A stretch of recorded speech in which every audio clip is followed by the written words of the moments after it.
Hi viewers. ఆషాఢ మాసం అనగానే మనకు బోనాలతో పాటు గుర్తుకొచ్చేది గోరింటాకు. గోరింటాకు అంటే గౌరీ ఇంటి ఆకు అంట. సో మన పురాణాల్లోకి వెళ్తే గౌరీదేవి ఒకసారి చిన్నప్పుడు తన రజస్వల అయినప్పుడు ఆమె యొక్క మొదటి రజస్వల అయిన నెత్తుటి బొట్టు భూమి మీద పడితే ఒక వృక్షం అనేది ఆవిర్భవించిందంట. ఆ మొక్క పేరే గోరింటాకు అని పెట్టారంట. అయితే అప్పుడు అది ఆ విధంగా వెంబడే మొక్క రావడం వల్ల అది పర్వతరాజుకి ఇన్ఫర్మేషన్ ఇచ్చారంట అందరూ.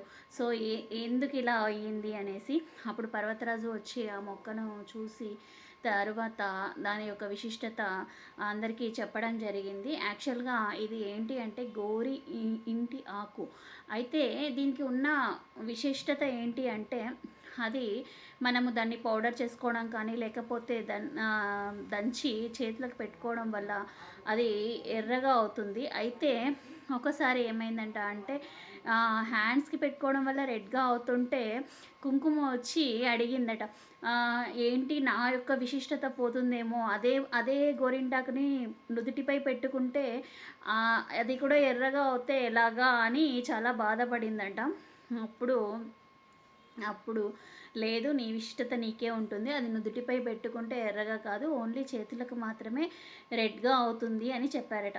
సో గోరింటాకు ఏంటి అంటే చేతికి అందాన్ని ఇవ్వడమే కాకుండా అది ఆరోగ్యాన్ని కూడా ఇస్తుందంట అండి. మనకు గర్భాశయ వ్యాధులు వస్తాయి కదా, ఆ వ్యాధులను కూడా తగ్గిస్తుందట.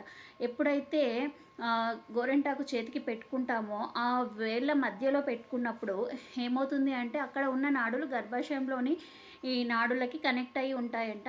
సో స్త్రీలకి సహజంగా వచ్చే గర్భాశయ వ్యాధులకి అది చాలా మంచి మందుగా పనిచేస్తుందట. ఇంకొక విషయం ఏంటి అంటే గోరింటాకు వల్ల బాలింతలు కూడా గోరింటాకుని కొంచెం ముద్దగా చేసి తినిపిస్తారు.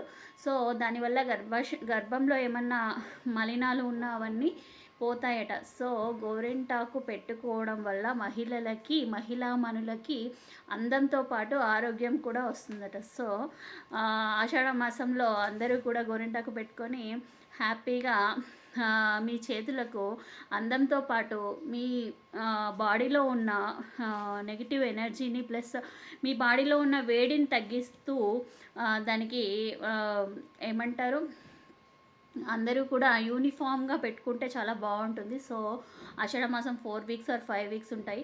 ఆ 4 వీక్స్లో కూడా అందరూ కూడా హ్యాండ్కి రెడ్గా ఉంటే చాలా చూడముచ్చటగా